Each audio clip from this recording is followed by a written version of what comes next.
Hello, and welcome to Waves of YA, a podcast focused on young adult literacy, brought to you by the Ocean County Library's Teen Literacy Workgroup.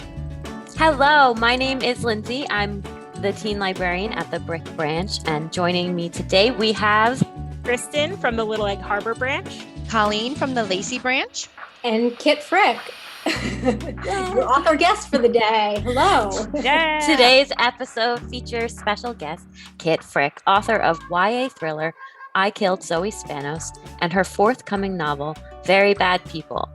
We'll be discussing Kit's new novel and the insides of the genre that has grown in popularity in the last few years, dark academia. Ooh. So, Kit, can you start us off and maybe tell us a little bit about your writing journey? Sure. It's really nice to be with all of you today. I am joining you from Pittsburgh, Pennsylvania. It is great to be. Yeah. Sorry, I have cousins out there, so I like it. Oh, wonderful. Yeah. So great to be a guest. Thank you for having me. Okay. So writing journey. So I've been an avid writer since childhood. I started off with, I had this amazing first grade teacher that had us write and quote unquote publish our first books and stories in the classroom in first grade. So we wrote and illustrated little books and stapled them together with construction paper covers. And there was even a little copyright on the interior page. And so I got really into the idea of not just writing, but also the idea that writing could appear in book form and real people, not just those magical elves called authors, could write a book from a pretty early age. I wrote a lot of poetry as a child and teen. I did not get involved in writing in a community sense until college. I didn't really share, I had a lot of notebooks where I kept all of my teen poems, which were a lot like song lyrics without the music. There was a lot of rhyme structure that you would find in pop songs because I didn't really read a lot of poetry. I didn't know what was going on in contemporary poetry, but I loved listening to music. And so, my poems were going back and reading them. I'm like, oh, this is kind of like an Alanis Morissette song, but it's a poem. So in college, I took my first actual classes in writing. I was lucky to go to a school, which we'll talk about more when we get into dark academia, but a school that had a really good writing program. And so I was lucky to be able to take writing workshops. Again, I took mostly poetry classes, actually started reading a lot of poetry and understanding what contemporary poetry was. I still wrote fiction. I wrote short stories. I went on and got my MFA a few years after college graduation. I went to Syracuse. I got an MFA in poetry. And it wasn't until after I graduated from that MFA program, and I was in my early 30s, that I really started reading a lot of YA, which had not been an established category yet in publishing when I was a teen. So I came to that late as an adult and loved it and was like, oh my God, I'm so sad that this was not a thing when I was a teen, but I'm so happy to find it now. And I still felt super connected to my teen self and still do. And so my first foray into writing full-length fiction was in YA, and I really found my voice in that. So that's how I came to young adult. This is all the super, super summarized version. There's a lot more boring detail I could get into. But yes, that's poetry, writing classes, MFA, and then sort of self-taught in fiction. I didn't really study fiction or young adult, came to all of that on my own, and super happy to be here. So what made you interested in writing thrillers and dark academia in general? Yeah, I have a lifelong love of mysteries and games. And so I really think that is what drew me to suspense when I was writing that first YA novel, which was published in 2018 called See All the Stars. My publisher is re-releasing it actually this fall under a new title. It'll be called Before We Were Sorry. Same book. Ooh. It has a new, really awesome illustrated cover, new title. Hopefully get some new readers, people that find I Killed Zoe Spanos and Very Bad People, hoping they might go back to the beginning and find that book. The reason I bring that book up is because it is my most sort of classic contemporary YA book. There is a suspense plot that is in the DNA of the story. Suspense really drives the narrative, but it's not a murder mystery. It's not a classic thriller in the way that my writing has progressed since then. But I think even writing that first book, even though I didn't set out to write a thriller or a mystery novel per se, I was still drawn to the suspense and how that could formulate the narrative. And I think that really does come from just always being fascinated with mysteries and crime in a that sounds creepy to say that that's something I'm fascinated with, but A lot of us are. Yeah, I mean, from a psychological perspective, what drives people to commit crime, especially violent crime, and all of that, I think, was sort of swirling when I set out to write that first book. And it's just grown with each book. I've settled really solidly at this point into a mystery thriller space. In terms of dark academia, that was also part of the question, right? Thrillers, Yeah. dark academia, right? So I think, like many people that did not attend a private school or boarding school, I've always been a little bit obsessed with them. There's, I think, maybe a little bit less of a luster if one actually went to a boarding school. My spouse went to boarding school. I have good friends that went to boarding school. They were all really invaluable resources when I was researching this book. I spoke with folks that had that experience. I myself went to a small private liberal arts college when I was just, a little bit older than high school age, obviously. And while it was not a boarding school, it was college, there's, I think, a lot of parallels between a specific type of college experience that one might have on a non-traditional private residential liberal arts campus and a boarding school. And so a lot of my inspiration for this book, For Very Bad People, was drawn not only from, interest in boarding school and research that I'd done into it, but also from my own experience in college. I'd always wanted to find a way to channel that into a YA book. So a boarding school setting just seemed like a natural fit. And that's a little different from dark academia. We're going to get a lot into those sort of tropes, I'm sure, and like how we define that and what that means. But I'll just start with an interest in boarding school to begin with. And that's how I sort of came to my interests for the setting for Very Bad People. Can you tell us a little bit about your newest book, Very Bad People? Yeah, absolutely. I'll start with the official pitch, and then I can say a little bit more about, like, if you like this, you might like this book. So the official pitch for Very Bad People, it is about a teen girl's search for answers about her mother's mysterious death, which leads to a powerful secret society at her new boarding school and a dangerous game of revenge that will leave her forever changed. And if that doesn't reel you in, I can also say that if you like secret societies and sister drama, dark family secrets, first love, mysterious letters, and moral quandaries, this might be a book for you. Oh, yes. Mysterious letters. That's great. Love mysterious letters. Lots of secrets and mystery in this one. That was really, really fun to dig into. I enjoyed Very Bad People. Do you remember, I think in the 90s, there was a movie Skulls? I got so many vibes of it was like a mixture of my college experience plus Skulls, but it took place like for people in high school. And I was like, oh man, that's a lot to deal with. That is like a whole lot to deal with. It was really good. Thank you. Yeah, that's hilarious. I'd never seen Skulls. I watched it though recently after I wrote this book because I was like, I have to see it. It's Joshua Jackson. Like, how did I miss this movie when it came out? Yeah. And it's not great. Like, it is not a work of cinematic excellence. But I mean, anything with the Secret Society, like, give that to me.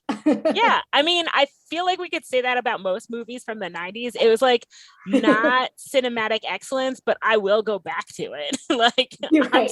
I'm still there for it.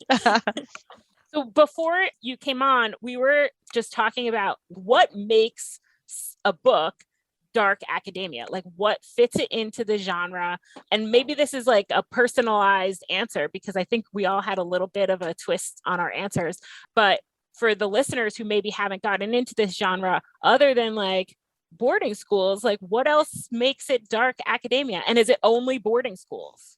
Yeah, I think we could easily have 4 different answers to this question because I think there is a Wikipedia page on dark academia. Like, it is something one could look up in a sense, but it's not something with a super strict definition. And I think it means something different to a lot of different authors and readers and content creators on social media. So I can talk a little bit about how I define dark academia, but I'd also be really interested to hear what your take on it is.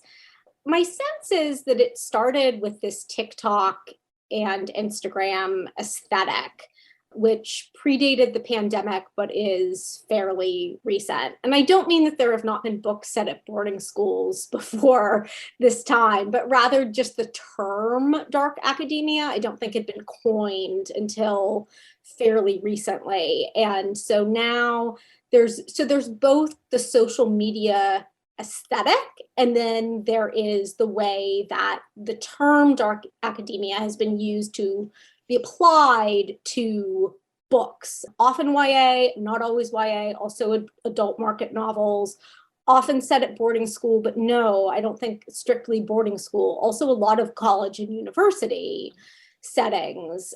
In terms of both novels and the aesthetic on social media, I think both start with all of the classic trappings of academia and then layer in a big dose of obsession.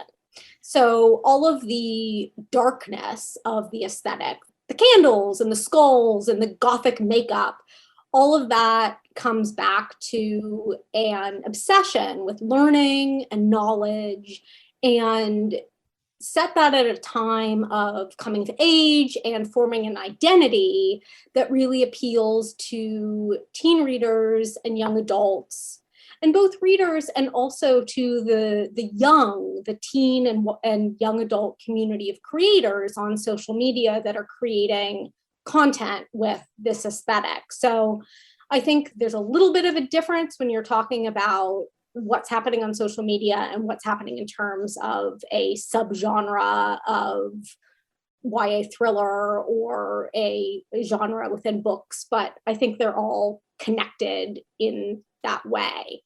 So yeah, I think the crux of it is academia, start with classic, like obsession with scholarship and knowledge, and both the sort of visual cues of like the tweed jacket and the steaming mug of tea and all of those things, but also make it dark in terms of characters that are obsessed to the point of probably making some morally gray decisions and possibly getting into witchcraft. I mean, there are lots of different applications depending on the book. That's something I love about this subgenre, is it doesn't just mean one thing. There are lots of ways that academia and this academic backdrop setting can go dark. But I think that's how I've been defining it anyway.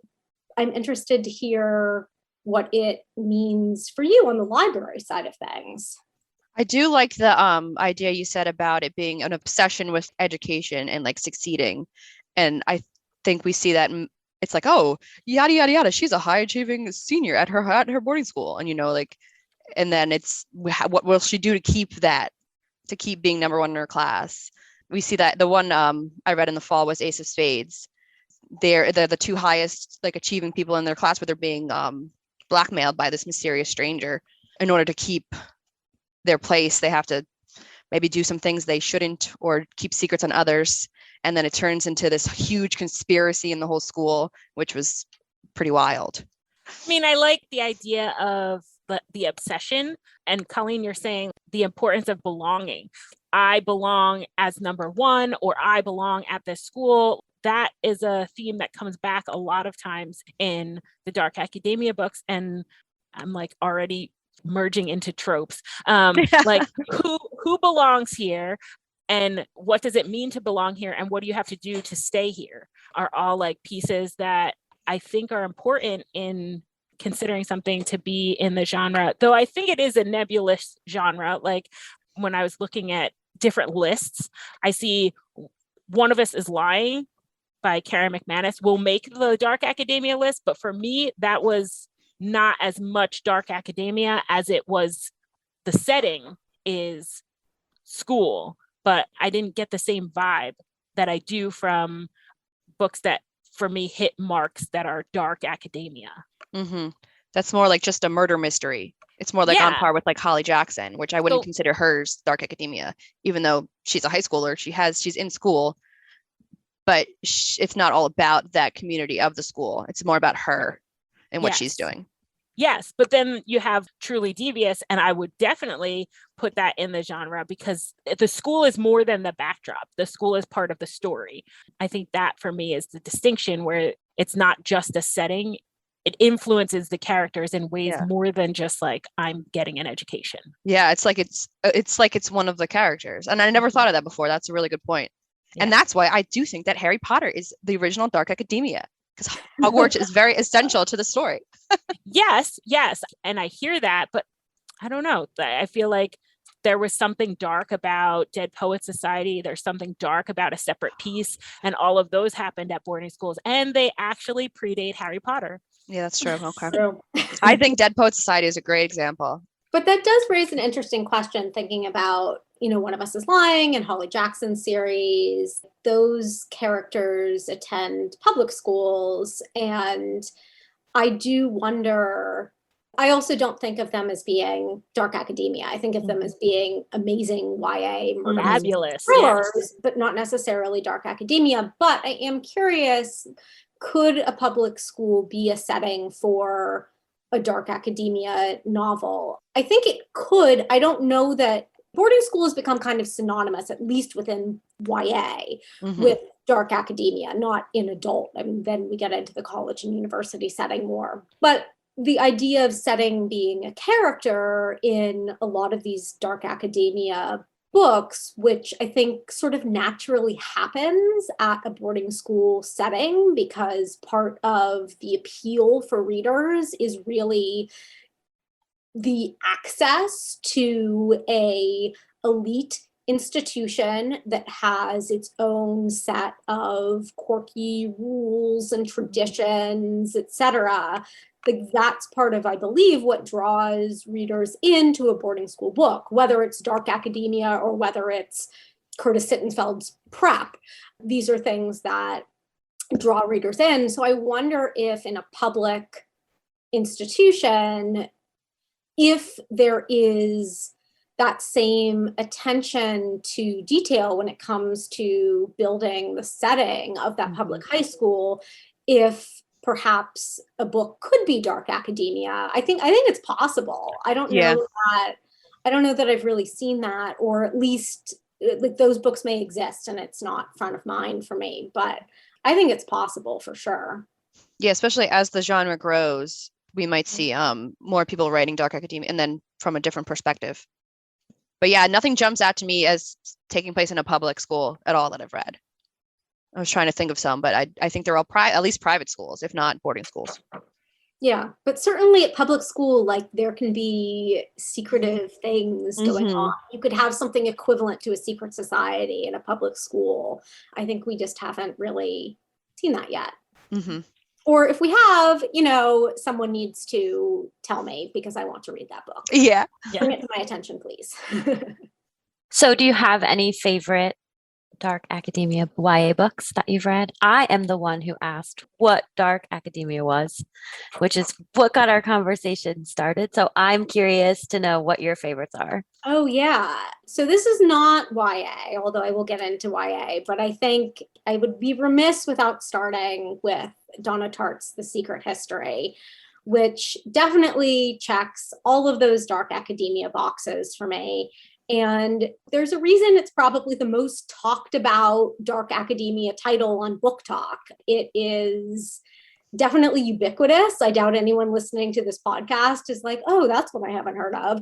But there's a reason that everyone keeps coming back to that book. It is university set.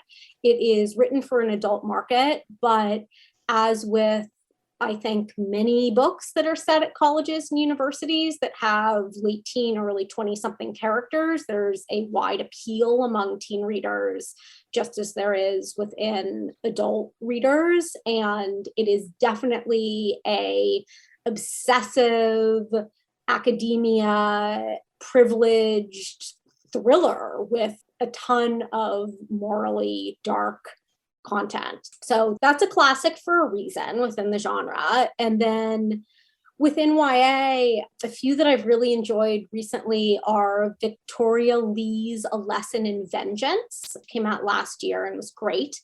A couple years ago, People Like Us by Dana Mealy.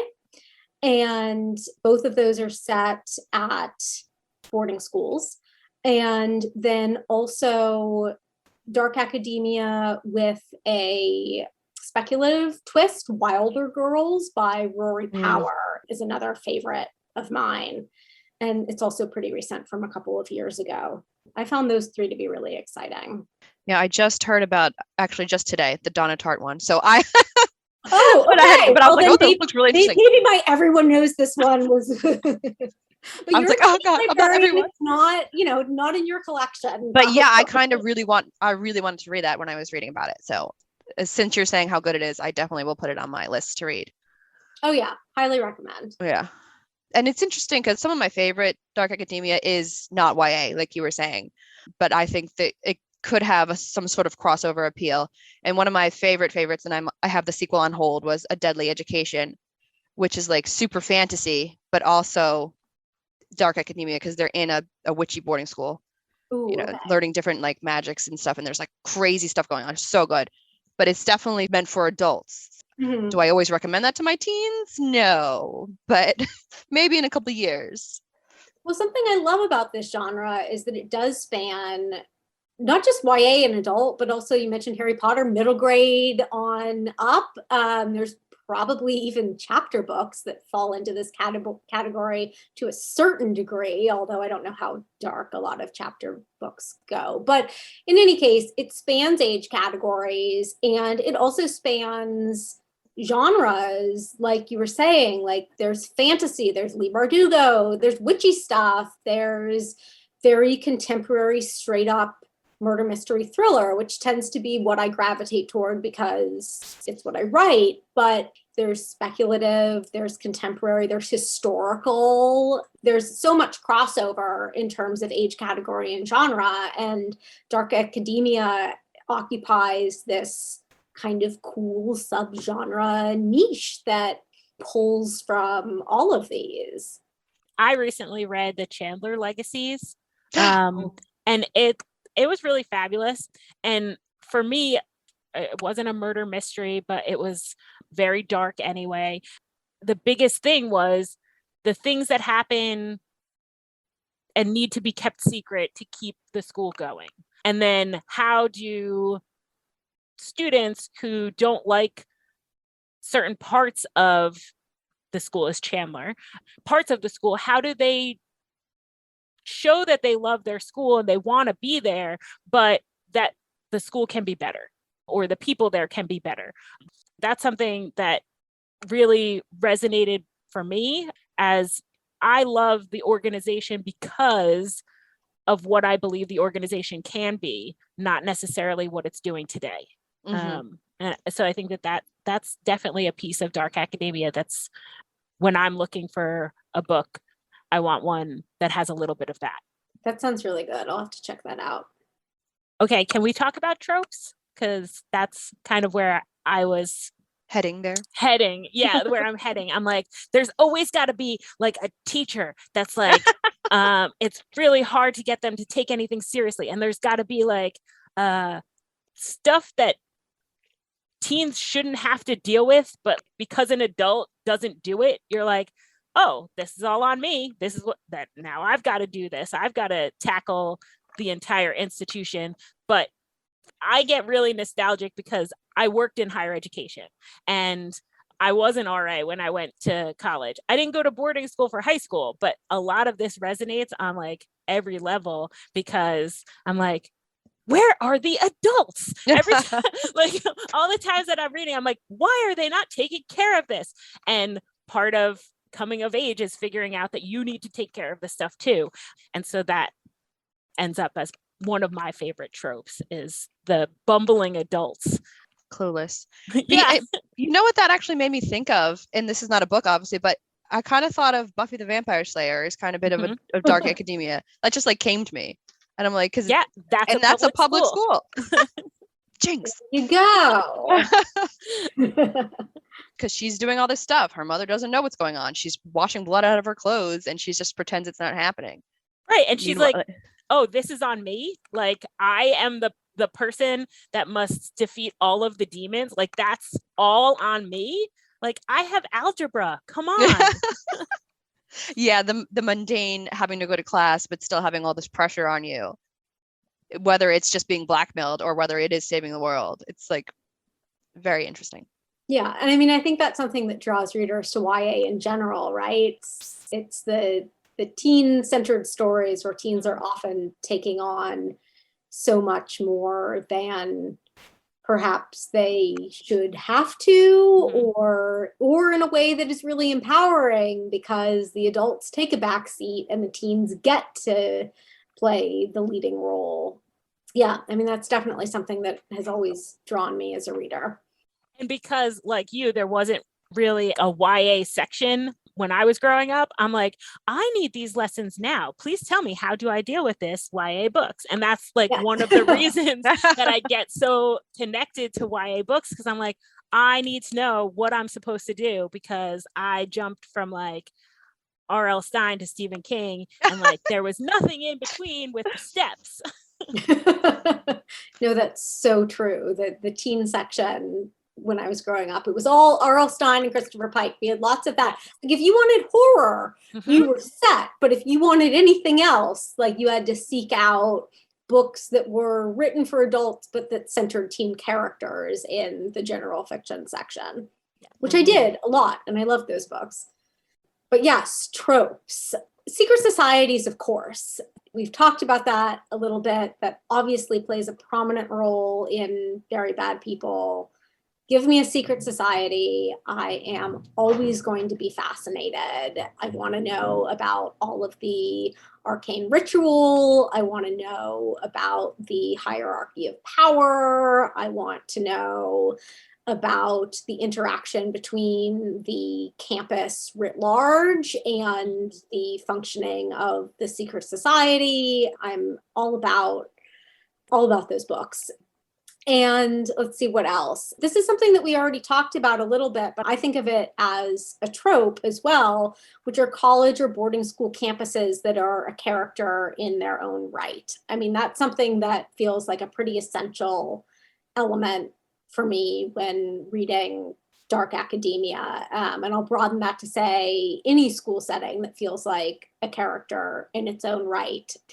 And campus maps. Along with that, I got super lucky in that Very Bad People has a really meticulously illustrated campus map for Tipton Academy. And I love any book that has a campus map. Like any map in general. Like I look I'm like, oh, where are they going here? Okay, oh, that's over there. Yeah, it's just so fun to go back to the beginning and check out the map. I love a map. I love a map, especially like I expect a map a little bit more in fantasy, but when I find a map in a book that's not fantasy, I'm extra excited because it's like a surprise. And then one more trope, teen or college age characters that are super smart, obsessed with learning and developing their own specific worldview, which is in these books often highly educated, but also skewed by privilege or by self-interest. So this like specific type of character that is both smart and engaged, but also flawed in a way because of the way that either the setting or their background or the influences in the school has contributed to developing their worldview. And the way in which this combination often leads to dark or morally gray decisions that readers can then chew over. That's something that appears in most of my favorite dark academia books. The Secret History for sure, A Lesson in Vengeance, Wilder Girls, there's Get Even, that series by Gretchen McNeil. I love teen characters that are super smart and interesting, but also are in part a product of their setting and in part due to whatever personal baggage and personality that the author is throwing into the mix, are making these really dark choices. Yeah, and that does remind me of Truly Devious. Stevie's character is very like, she's a little odd sometimes, but she's so smart, and she's so far where her parents are, she goes so opposite of it that it's almost like too much. Mm-hmm. She has a very narrow view of things, but she slowly opens it up over the course of the series, which is also really interesting. We can see her actually doing a character arc where sometimes we don't get to see that. If the character is too perfect, it's uninteresting as they're growing. Yeah. And that the relationship between home and the school, or sometimes it's the town and the school. Like you see that there's something very different about this place versus where one of the characters, or sometimes multiple characters, came from, and then now where they are. And there's the conflict for those characters, also the conflict between the school and the town that it's in. And I don't necessarily know that that's a lot of these tropes are actual things that are true for boarding schools and for private institutions, and sometimes for public colleges as well. There's a lot of finesse that goes into figuring out what it means to be a resident of a college town, or a resident of a town where there's a boarding school, but not be associated with that school. Mm-hmm. Mm-hmm. So are there things that we haven't seen in the genre that we would want to see? We talked about public schools, but are there other things that we're just like waiting for? I couldn't think of anything off the top of my head that we haven't seen at all. However, elite boarding schools and institutions of higher education have, of course, historically been very white and male. Mm-hmm. And at this point, women authors are very well represented in the subgenre, which is great. And we are seeing more stories by queer authors and authors of color that are centering non-white and non-straight, non-cis characters. But it is still a subgenre with predominantly white stories. So more diversity, more queer authors and authors of color telling these stories that center non-white, non-straight characters is definitely something that we could use more of for sure. I've mentioned Wilder Girls, Lesson in Vengeance, and Colleen brought up Ace of Spades. And let's see, Tiny Pretty Things and We Fall Apart are also books to look out for. So this is not to say that you will not find books in this subgenre that are centering these characters or written by authors of color and queer authors, but proportionally still quite white, still quite straight. So more of those for sure. What else are you looking for in dark academia that you haven't seen yet or haven't seen enough of yet? I would definitely agree that centering queer and characters of color, non-cis characters, one of the reasons that Chandler Legacies was as powerful as it was because it's told from one of the multiple perspectives. Is a queer student who's from Iran, you have this added layer of belonging in boarding school, but also a sense of the boarding school is pushing back on your ability to belong because of your gender identity or your race. And so that is like multi-layered. Part of the dark academia, or academia in general, is like, we're supposed to be fitting a mold. And then what happens when our characters don't fit that mold because we need to get rid of the mold? I think that makes for very powerful stories because it's got more layers. This book it has secret societies and it has multiple characters with different reasons that they came together. So now we have a secret society of 5 people, and 2 people used to be roommates, and there's some tension there. And there are secrets that need to come out to make belonging in the school ever be possible. And then it also deals with bullying and sexual assault and all of many other issues that come up in life, but realistic issues, but they also are hyper when you're in a enclosed community that's kind of insular. So there's extra pressure to toe the line, to be the way that, quote, everyone is supposed to be here. It's added because we're living together. I don't get to go home and decompress because I live on a campus.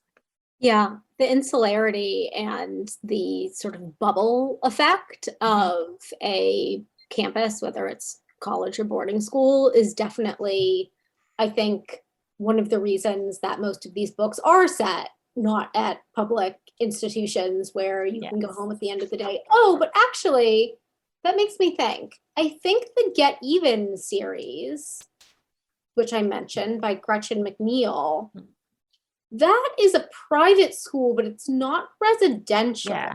That is a school where the students do go home to their families. It's like Ace of Spades too. Okay. Mary Shelley Club also. And How We Fall Apart. They all go home after. Yeah. So we're definitely. Oh, how was the Mary Shelley Club? Mary Shelley Club was good because it has an added horror. The secret society has to do with horror. Nice. And so it was a good read, and it had all of those ties into horror tropes. So that part of the society is knowing your horror, and to get in, you need to scare each other enough. It was definitely interesting. And also it was like kind of scary because you're like, these things that you're doing to scare people, like, I don't know, they're morally, they're definitely like pushing into the gray area of whether they are moral. That sounds really good. Yeah.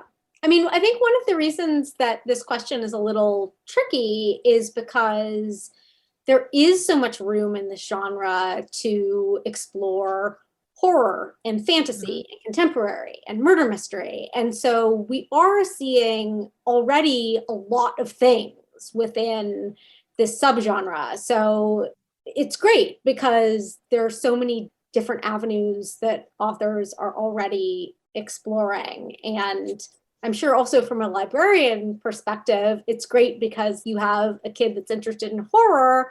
Mary Shelley Club is the recommendation. Someone that's interested in witches and witchcraft, like A Lesson in Vengeance, or, etc.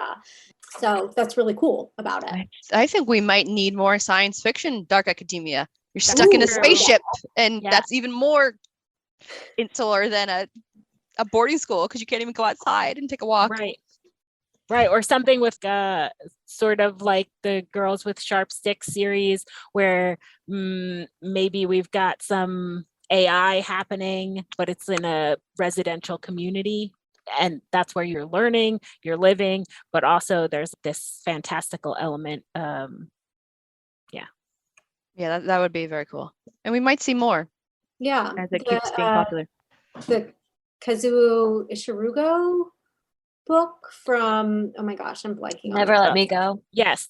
Never Let Me Go. I see that on a bunch of dark academia lists. And I think it's borderline in terms of whether or not it's dark academia, but it's definitely speculative. Yes.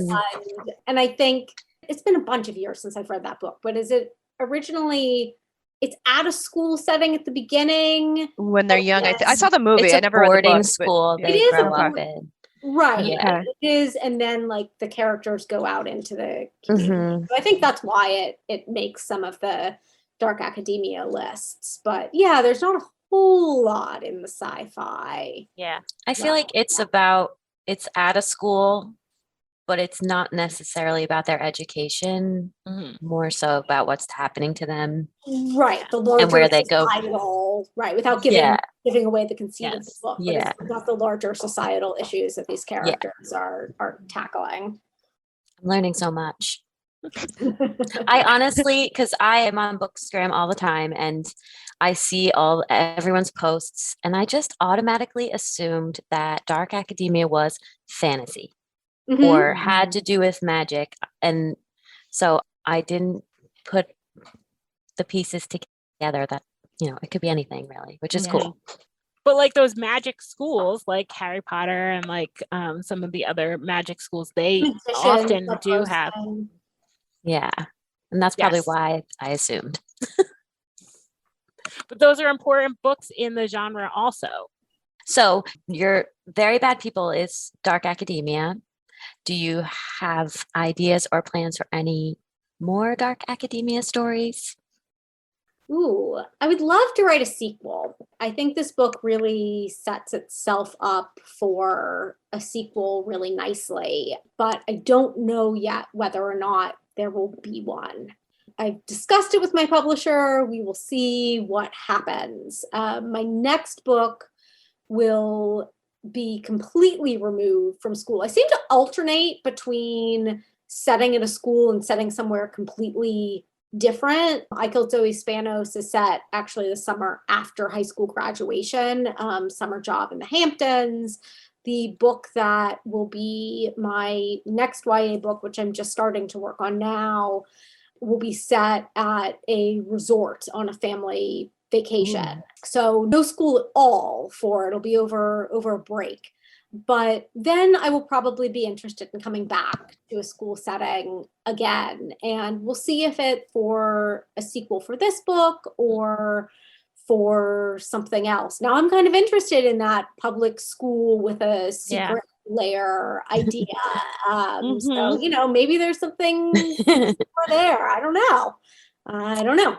We'll have to see. I think that like the hyper competitiveness of a boarding school, as long as your public school also has that competitive, which many of them do. Like football, more sports orientated too in a public school than education. Right. Like I'm thinking of all like the crazy football towns, like in Friday Night Lights and stuff like that. Some sort of weird, different kind of angle of competitiveness. And like, what is the book I'm thinking of? Dare Me, which is another book that is adult market, but definitely has crossover appeal for teens, that was recently adapted into a TV series. It's cheer focused. And so it's not something I would call dark academia necessarily, but it is a public school with a elite cliquish sports program that again offers the same sort of appeal I think that dark academia offers, in that readers are offered access to a setting or institution or clique to which they wouldn't normally have access. I think something like Cheer can offer the same type of inside look, and it's definitely dark. It's a thriller. Yeah, the competition and the traditions. I think that those two pieces are definitely important. It'll be interesting to see if this term dark academia sticks. I think that definitely the books that are within this genre, both in fantasy and in murder mystery thriller, like there's a long tradition of books set in boarding schools before we had the term dark academia. And I think that appeal will stay and that will go on. I'm curious about the staying power of the label and whether its appeal on social media in terms of the book aesthetics and the popularity of a small handful of these titles. It seems to still be going strong. We'll see if that continues, or if we'll just go back to saying like boarding school YA in a few years. Yeah. Did anyone not get to talk about a book or thing that they wanted to make sure that they talked about in the podcast? I think I talked about all my favorites. Okay. The only book that is still in the back of my brain begging me to mention it is The Ivies, which is recent. It's a thriller, murdery situation. And what I found extra interesting about this one, it's a boarding school, but it's centered around the competitiveness of getting into ultra competitive colleges. You've got this focus on Ivy League education. So the students are trying to fit in where they are in an insular boarding school setting. And now they're like focused on getting into somewhere even more exclusive and even more selective. And then there are many conflicts that happen because we know that only a certain number of people get into these Ivy League schools. And a friendship group is realizing, hey, wait, we are all in direct competition with each other. And so some not so good things result from that. Yeah, that's interesting also in thinking about Tiny Pretty Things, that duology by Danielle Clayton and Sonia Charapotra. It has a similar setup in that it's at an elite boarding school. It's at a dance academy. And so it's both about the dynamics of fitting in and rising to the top of a hyper competitive dance school, but it's also the characters are focused on life beyond the academy, making it into elite ballet companies. And so there's a similar, it's not Ivy League, it's dance, but there's a similar way that the hyper competitiveness within the school comes into play. I'll also give a plug for, I don't think any of us have mentioned the Charlotte Holmes series by Brittany Cavallaro. This is also a boarding school. It is inspired by a series of classics by the Sherlock Holmes stories, but, casting a female lead. And it is, in some ways, it's less dark, I think, than some dark academia, in that the series is more detective oriented, but still bad things happen. And I think it definitely still fits within the dark academia sphere. And did you say you wanted to go to boarding school? I actually, I went to a large public high school in the suburbs. Yes. So I went to probably the most boring type of suburban setting, large, my graduating class was twice the size, 3 times the size of my graduating class in college. It was big. It was a very good school. It was academically rigorous, but it definitely didn't have any of the glitz of a private school or a boarding school. But what I really wanted in high school was to attend the arts school that was in the city of Pittsburgh. I was very involved in theater in high school, and I had all these friends through a community theater program that I was involved with that there was both a middle school and then a high school that were magnet schools in the city system. The Rogers Middle School and Kappa, the high school for the performing arts. And in my head, it was like fame. I just envisioned that, all these students went there. I knew one of the teachers at the middle school was a director in our community theater program. So I learned secondhand all about these schools through them. And I was so jealous and really wanted to go there. And my parents were just like, no, we are not driving you 45 minutes to get to this school that we then have to pay taxes for in our suburb, and then also pay for you to go to the school. Like, heck no. And I was like, taxes, I don't care. Like, this is our school. So that's what I desperately wanted in high school and did not get. But I think that my decision to attend the liberal arts college that I did had a lot to do. It was a very arts. So I went to Sarah Lawrence, and it's a small school right outside of New York City. For those that are not familiar with it, it's a very kind of hippie school based on the Oxbridge tutorial system, where you do not declare a major. Students are studying dance and French literature and pottery. And, you design your own curriculum. And that really, I think, scratched the itch for me in terms of both being able to have an arts-focused education. It checked the box for my parents because it wasn't a conservatory program. I was still going to graduate with a Bachelor of Arts degree. I was interested in boarding schools as a teen. I liked reading about them. I think once I had this college experience where the pursuit of knowledge for knowledge itself was really a focus of the school. It was not a professionally driven institution by any stretch of the imagination.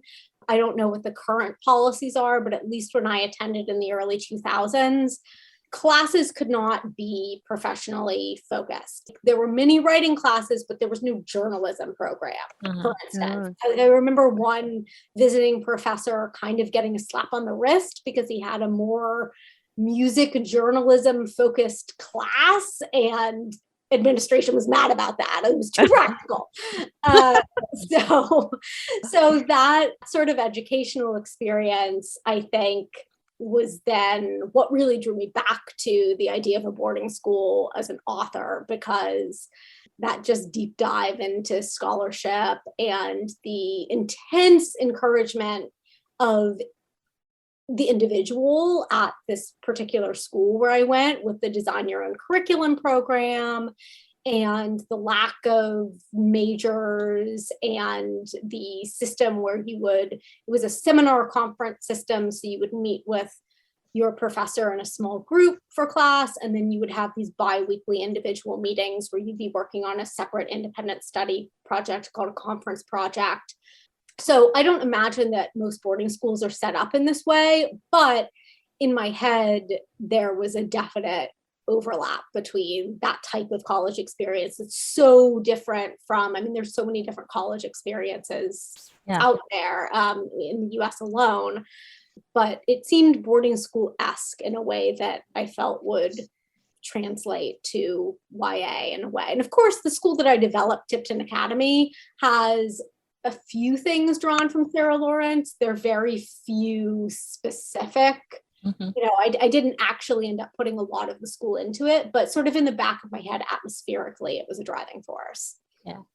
Yeah, it definitely resonated with me from experience at my college as well, because I didn't have a boarding school experience, but we had secret societies and weird stuff like that. Was fascinating. It was fascinating to be, I just went to a public university in New Jersey. Secret societies? And they had I was not involved in it, but I was like adjacent. So I knew that there were people that were part of this secret society. And I'm just like, this is strange. Especially because it was a large public institution. I don't know if it was sanctioned by the university or if it was just like a thing that people voted each other into. I'm really not clear because, as I said, I was not a part of this. But reading anything or watching anything with a secret society, I'm like, how was that happening? And that's where fiction comes from, is that people see some of it in real life. And so every time I read one, I'm having flashbacks to college and like weird things why did we have that much time to do why did we have that much time? So yeah, every time I'm reading the secret society stuff, I'm like, this is weird, but it's also real. And I think that's the creepiest part for me. I'm like, okay, yeah, there's a murder mystery. Yes, that's going on. But can we talk about the secret society? Because that is the thing Yeah, for sure. Something that was interesting about researching this book is there are not actually that many instances of secret societies at boarding schools. It's much more of a college and university phenomenon, but there are a few. Andover and Exeter, famous boarding schools in the US, claim to not have any currently, but there is definitely a history. And I was able to find, I think actually it was in the report. I'm now failing to remember which of these two schools it was, but in the reporting from one of their collegiate newspapers from just a couple of years ago, I think right before the pandemic, there was a secret society that had risen again, come back into being at one of these schools. But of course, they're definitely not sanctioned at high school level. Sometimes are at the college level. I think it varies by institution, but there are definitely some official organizations in colleges, the Yale and the and eating clubs and those sorts of things. But I was interested to see that it was not a total fiction that secret societies might exist at a high school level, boarding school. In fact, they have historically, although perhaps rarely, and also within the UK, there's more evidence of a tradition of secret societies as well. Yeah, totally fascinating because you say they're real, but of course, part of them being secret is that there is not a lot known about their workings. So it does leave a lot of room for imagination and play on the author's part. Is there anything else you would like to plug? And also, where can we find you on social media? Yes, Very Bad People releases on April 5th, 2022. And it will be available from anywhere you buy books, all the usual suspects. So where you can find me, I actually keep my website up to date. It is kitfrick.com, and I am most active on Twitter and Instagram, both at kitfrick. Very easy. And I run a monthly author newsletter, and the sign-up page is right on the homepage of my website. It was really good talking to you. I'm really glad that we got to have this conversation and kind of nerd out about dark academia. Wonderful meeting all of you. This was really fun. So great. And, thank you. Have a great rest of your day. Yes, you too. Thanks for joining us today. Be sure to check out the Ocean County Library's website for more podcasts and events on our website's calendar and events page. All titles mentioned in today's episode can be found through the Ocean County Library, free with your library card. Until next time, happy reading.